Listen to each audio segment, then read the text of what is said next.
Hey everybody, welcome back for episode 2 of Hear or Heard. Today's episode is in honor of National Girls and Women's in Sports Day. Today we have with us our lovely and amazingly talented female student athletes. They will be talking about the importance of women in sports, leveling the playing field for women, and ultimately sharing their stories and their experiences. Ladies, do y'all want to introduce yourselves? Yeah. Hi, my name is Alicia Lau. I'm a senior in the women's golf team, and I'm a strategic communications major. Hi, my name is Hannah Schartz. I'm a senior on the women's soccer team, and I'm a graduate student studying organizational leadership.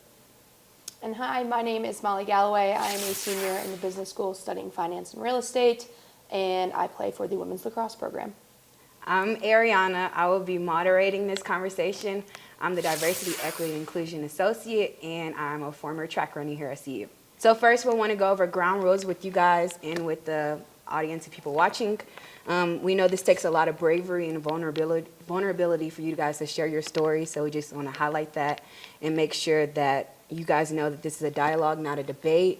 We don't want any arguing, but this is to share your stories. Also, remember to assume good intent, but recognize your impact. We know that, okay, we all want to say we're good people. I think y'all are good people. Y'all think I'm good people. But sometimes when you say stuff and you have good intent, it doesn't always impact that person the same way. So recognize that sometimes what you say can affect other people. Accept other people's reality. Just because you haven't been through it doesn't mean that they haven't, and doesn't mean that it's not true to them. Always use I statements. This is your story.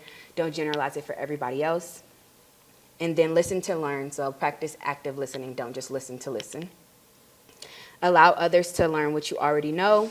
Utilize this brave space. It's a step above a safe space. You know, this is a safe space. We all know each other. We're having a very deep conversation, but challenge each other on those thoughts.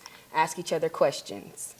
And then be respectful and remember the platinum rule. Remember to treat people how they want to be treated and not how you want to be treated. So first, let's start with where you guys are from and how did you, become an athlete, and where did this love of sport come from? So I'm from just outside of Vancouver, Canada.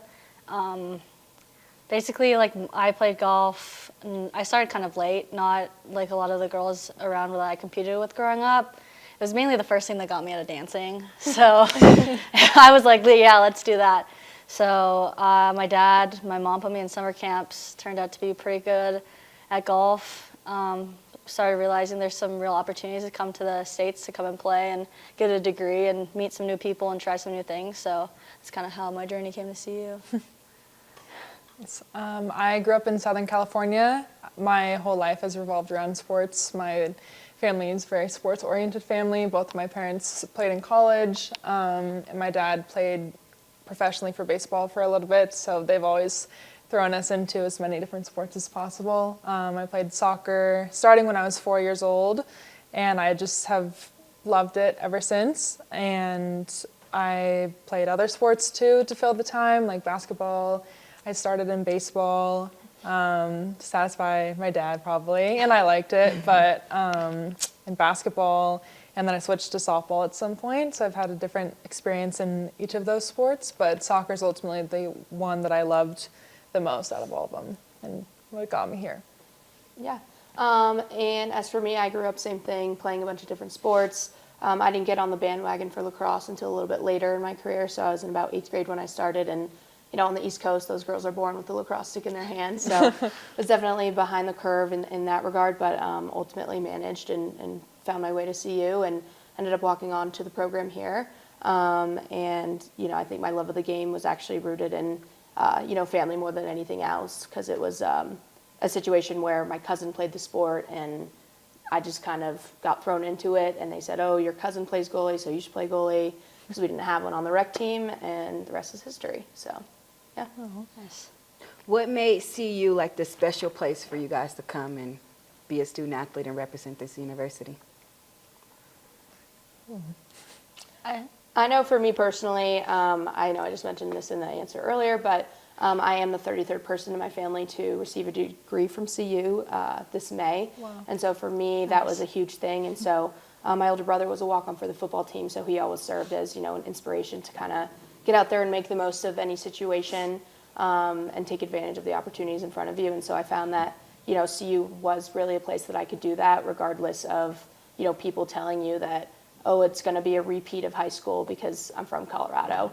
But again, I think just taking advantage of the opportunities that have been in front of me has been so rewarding and such an awesome part of being at CU. Nice.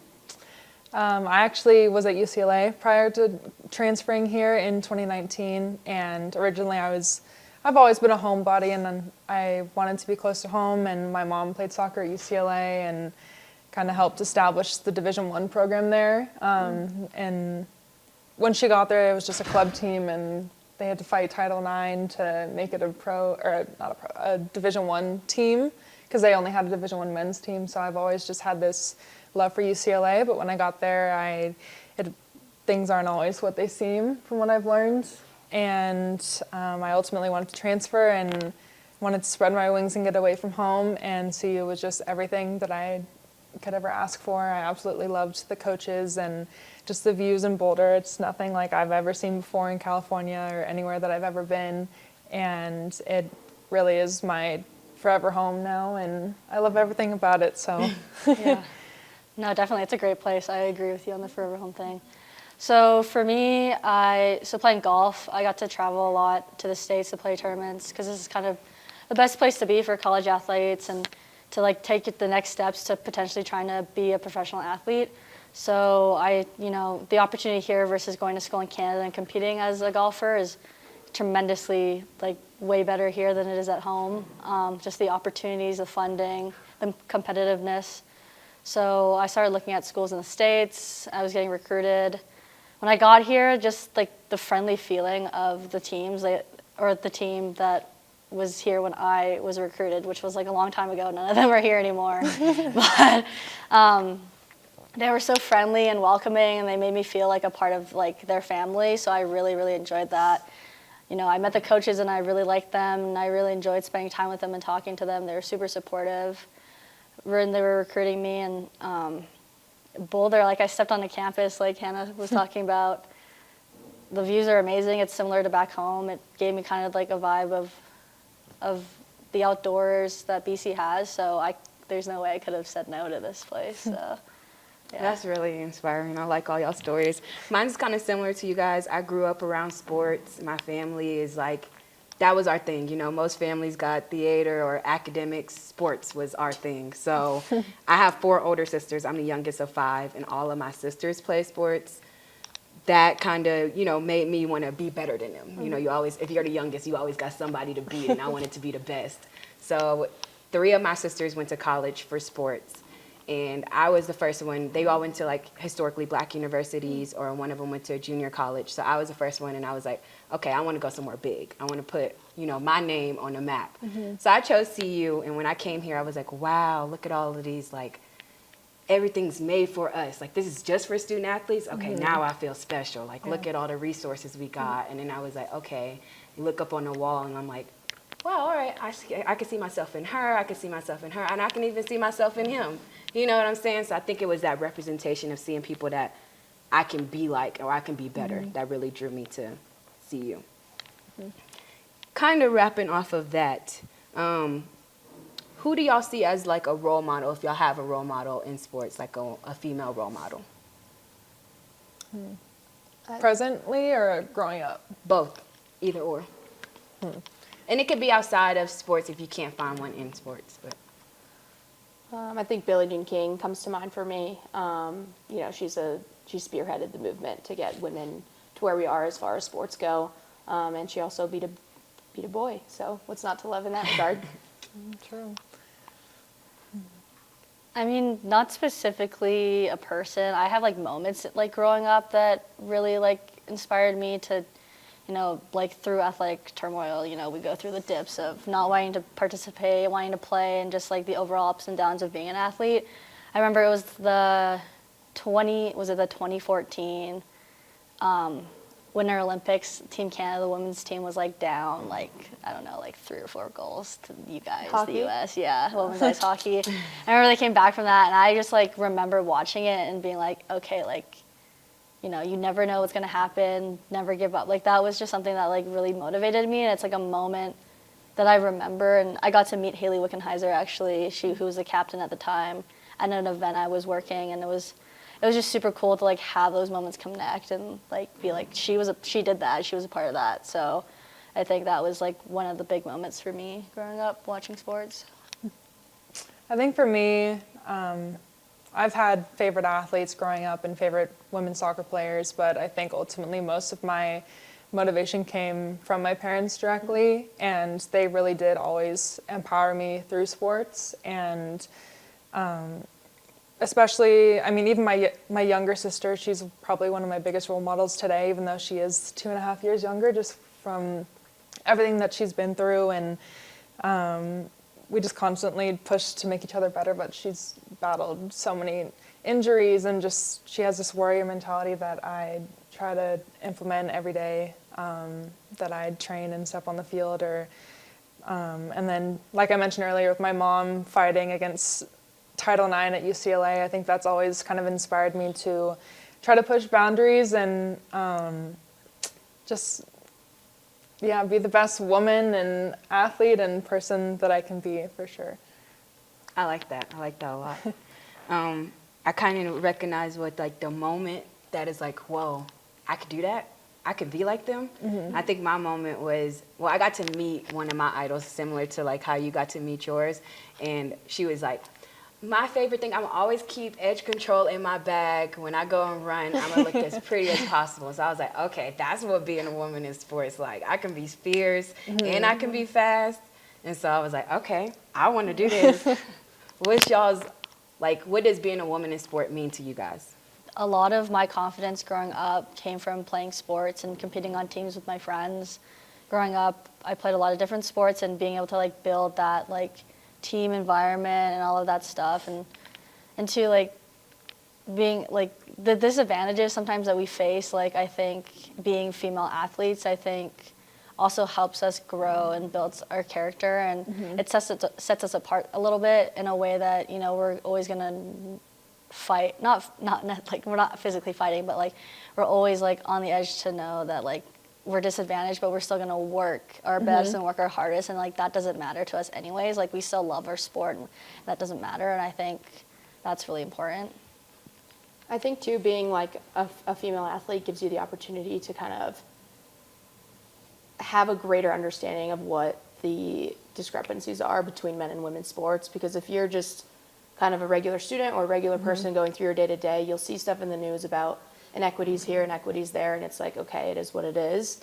But I think when it's, you know, in your face every single day, it does suck in some capacity, but ultimately it gives you the ability to see what's in front of you, call it out for what it is, and do your best to make the most of the situation and bring that kind of like edge with you as you move forward through life. Y'all talk about the discrepancies. Can y'all go into what you think, you know, like the inequities between male athletes and female athletes?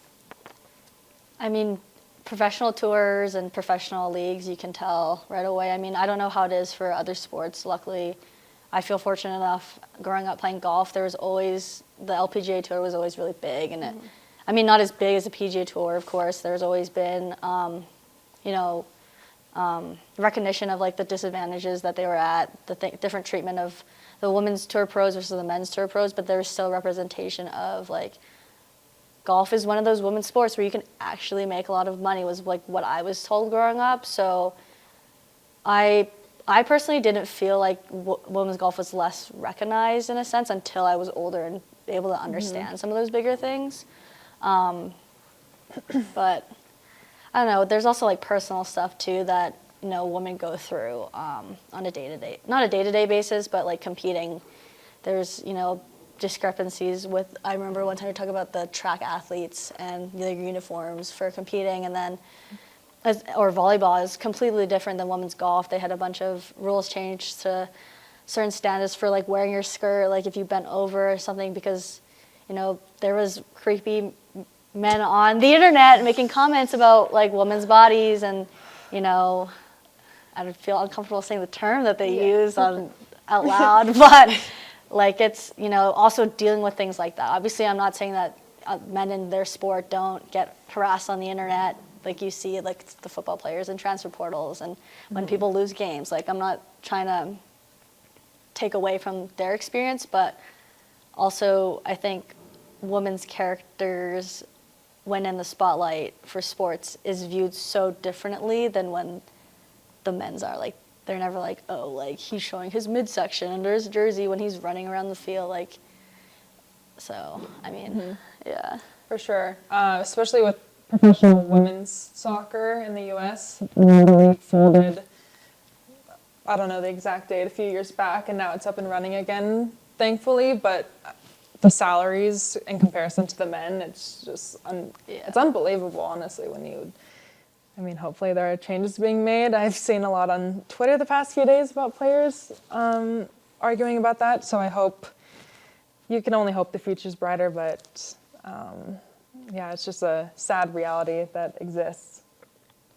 Yeah, I think, as far as lacrosse goes, there's no professional women's league. There's a summer league that one of my coaches actually plays in, and it appears to be kind of catching some wind, which is exciting, but nevertheless, it's still just kind of a summer league, and it's fun, and they get paid, and they have a blast with a bunch of, college grads and stuff. But beyond that, there's not much of a big payout if you're a super, talented professional women's lacrosse player, unless you obviously go into it from the coaching side of things. And then as for men's lacrosse, kind of similar. There's not even a huge professional men's league. But with that said, it is a growing sport, so it does make me hopeful about the prospect of, what that will look like, and hopefully because it's developing in a time where, equity is enforced so much, that maybe as they both develop, there will be more equities put in place for women as far as pay goes and opportunities and everything along those lines. But, I think looking at the athletic department, and, you're welcome to cut this out, but I think there's even a discrepancy in the way that we build our athletes up. And what I mean by that is that I am definitely supported as far as career services go, as far as academic services go, and my coaches support me through and through. But the energy behind the men's sports, particularly, obviously, football and basketball, are main, revenue-generating sports, is that they are untouchable. That we can't touch the men's weight room, and that's never been an explicitly stated rule. But it's like, we do not go into the football weight room. We don't touch it. We don't get near it. We are on the field yesterday, for example, warming up, and we have a designated time window when we're indoors due to the snow. And there's men's football players still finishing out their stuff when we have our designated window. Can you imagine if we step foot on the football team's field during their designated window? It would be a very awkward situation, and I don't think that there would be punishment per se, but it would be like, what are you doing? Get off. And that's because we naturally know, oh, that's not our designated window. No, get out. That belongs to football or whatever sport is next. And so I think, in some ways it's an attitude that carries into the egos of these men, and it's frustrating at times because I think they believe that they are above every single person that they walk next to in this athletic department. And the reality is that we have more Pac-12 championships from other sports than those two. So that's my 2 cents. But Do you think that is like revenue generated or gender, influenced? Both. I mean, Molly, you talking about that stuff. I've actually had a conversation with someone in administration like a while ago with a situation that was happening that I just was wondering about. I don't want to go too much into the detail, but Don't have to. spill it all. yeah, let me just spill the tea actually. Where, I was about the same thing. I was like, I understand, and maybe this isn't the greatest reference, but being women's golf, not a revenue sport. Yeah. Come on, No. one's Girls lacrosse, Yeah. preaching to the choir. Yeah, the only event that you pay for to go to is NCAA championship, where people can buy tickets. Yeah. But there was something that was happening, and I went to talk to one of them. Actually, she came to me and was asking me about it, and I was like, I understand why it can be like this, because women's golf is, we're down here in the hierarchy of revenue and importance almost feeling versus the men's sports. And she was like, one thing that she said to me was, that doesn't matter. You guys should still be treated equally. And I think like that's interesting to like the point of what you were saying. And I also think it's, you know, coming from a female and, you know, from up top, I think, you know, hearing that for me gave me like, hearing it was like really great in that moment. I was like, no, you're right. Like there's Title IX, you know, we're just as important, but like hearing everything you're saying, it's just like, that is still so true because, you know, that happens on a day-to-day basis sometimes. Yeah, like we had a losing record, and they just like, it's like everyone goes to the ends of the earth for them. And I don't know that they would do the same for the athletic department, the same way a lot of females in this athletic department advocate and support and do everything they can to give CU the image that we want to have as an athletic department. Yeah, I agree. I think it's like the intersectionality of it both. It's them being a generation, like a revenue-generated sport, and it's the fact that they're men. Like, you know what I'm saying? Like, and that's just not even from the collegiate level. That's from every level. You look at WNBA compared to NBA. You see the discrepancy there. You see it in soccer. You see it in literally every single sport. Track is a little different because kind of like everybody else, you got to get a shoe deal in order to make money when you go pro. It don't really matter if you're a man or a woman, but your contract is different. We see now with Allison Felix. And if you get pregnant or have a baby, your contract can be stripped from you. So like, you know, if a man has a baby, nothing happens. So it's like we should be protected just like they should be protected. And, But, oh, sorry. go ahead. No, I was just thinking about like the comparison, like at every level, college or professional. Yeah.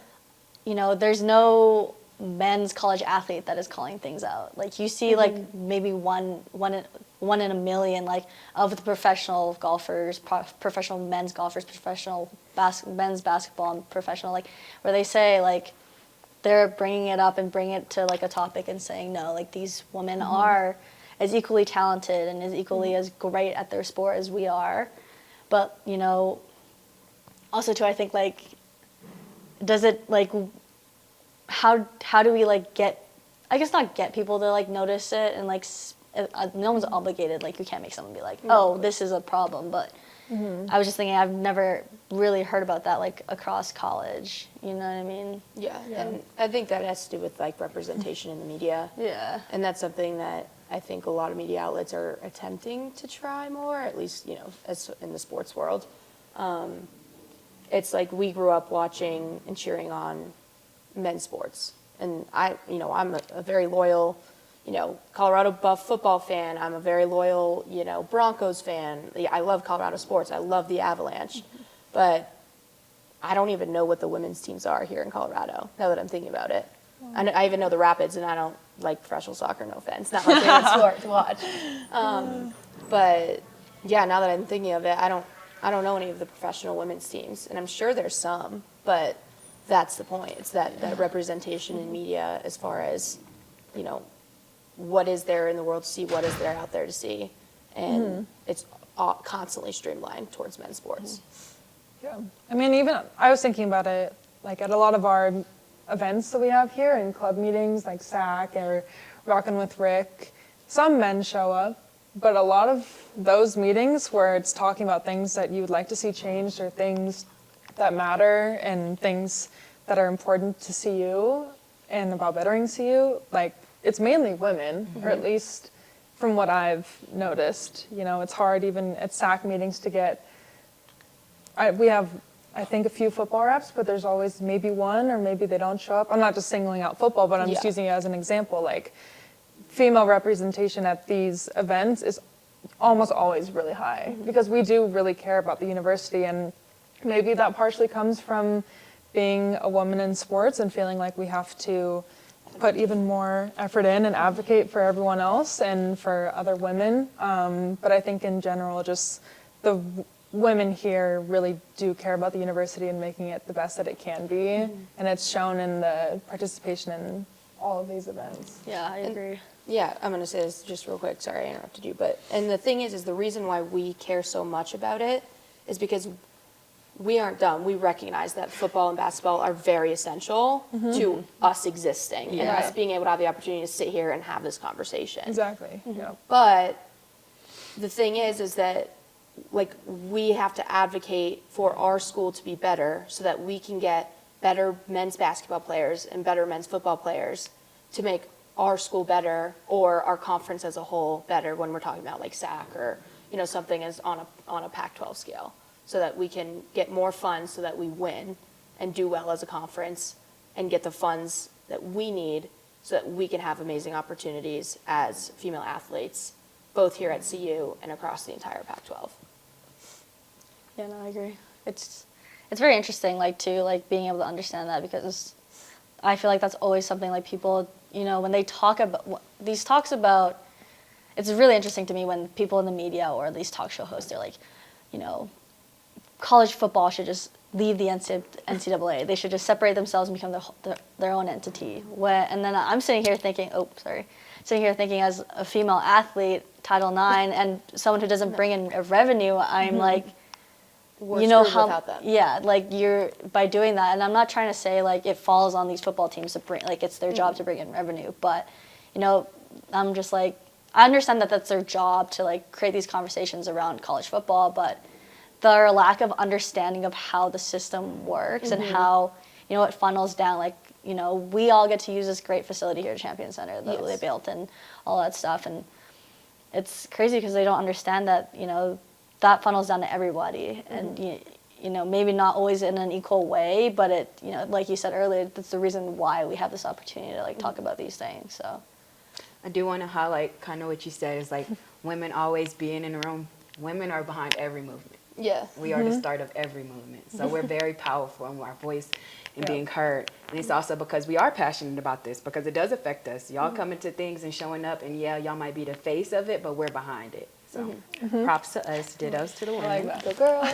Cheers. And then I kind of wanted to bring it back to what you said about the media and how the media portrays women's sports, and also circle back to what Alicia said and about how we're dressed, because I feel like a lot of times when we get media coverage, it's based off of our appearance and not off of our 100%. talent.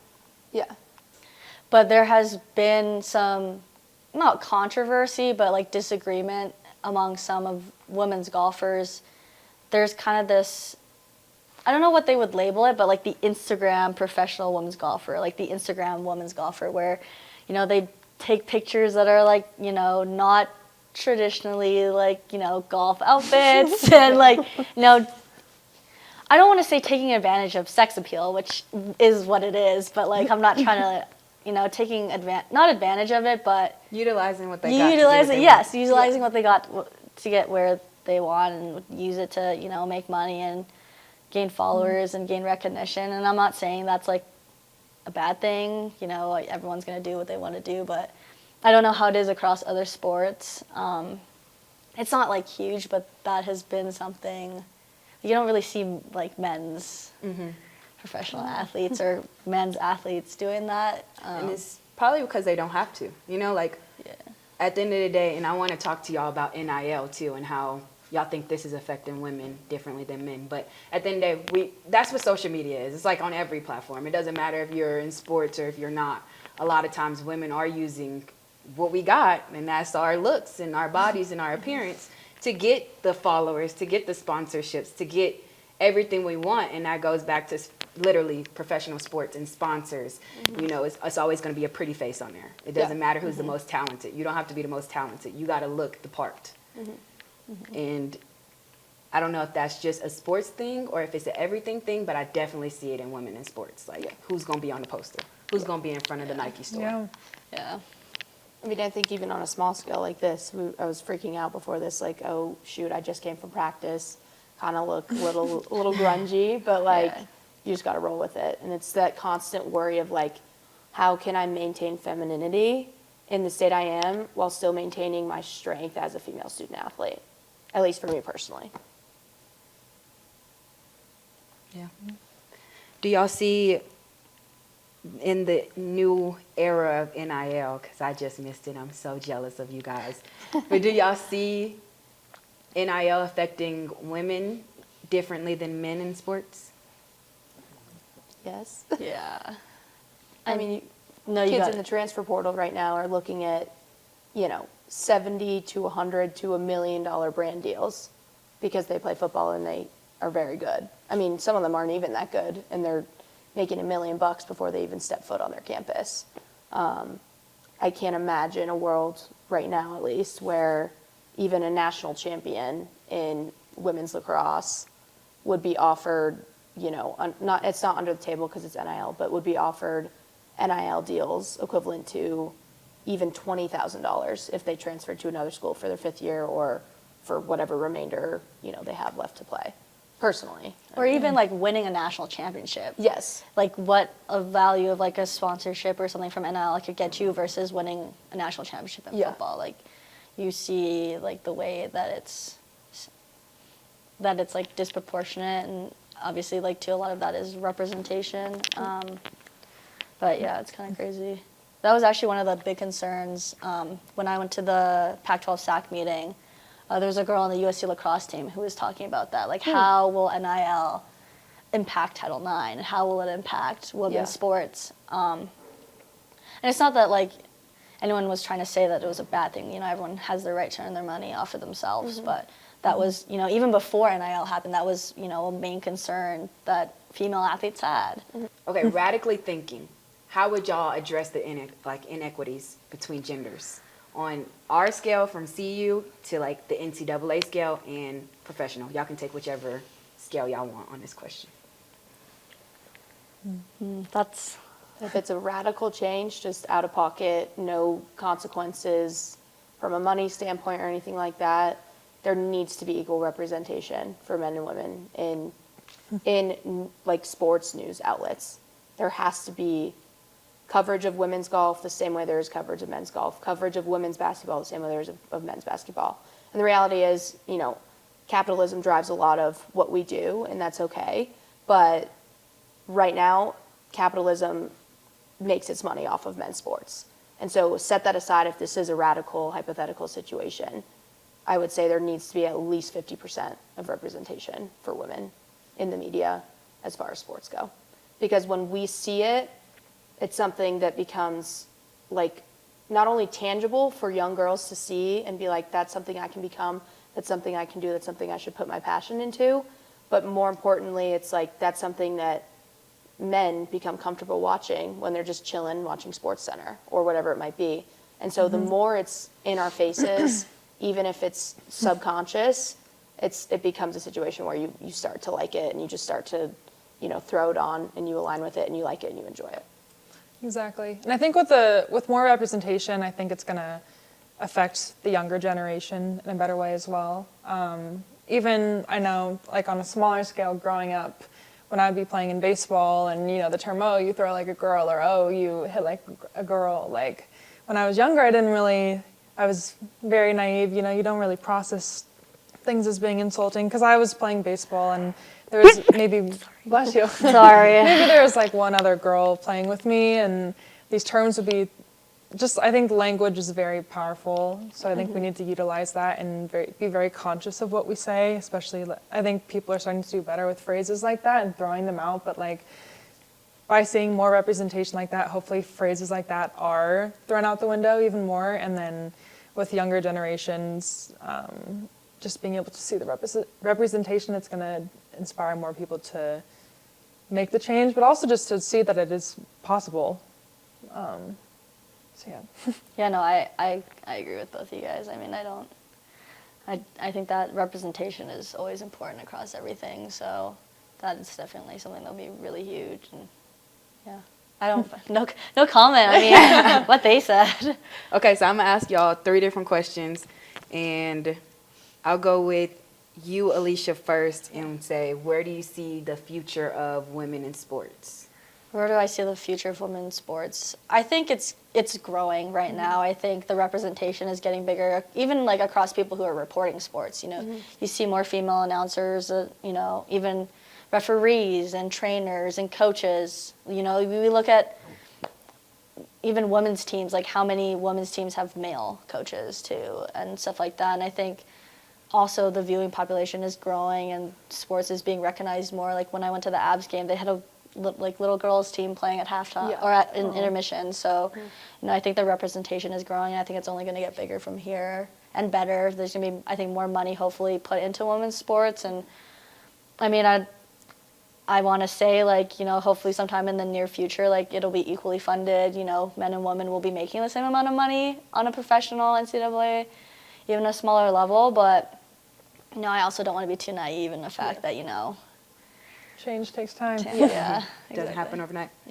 Hannah, what advice do you have to a young girl who aspires to be a collegiate athlete? I think just do anything. You can do anything that you set your mind to. And I think, see past gender, go play with the boys and, challenge yourself that way. Like, I loved that growing up because I had so many male cousins and we were just always playing sports or baseball or basketball or whatever. And I didn't really see like, oh, I'm the only girl playing with boys. Even when I was younger playing baseball, like I didn't really see myself as, oh, you're the only girl in a boys sport, So just do whatever you want to do, and if anyone says anything about it, then you can prove them wrong.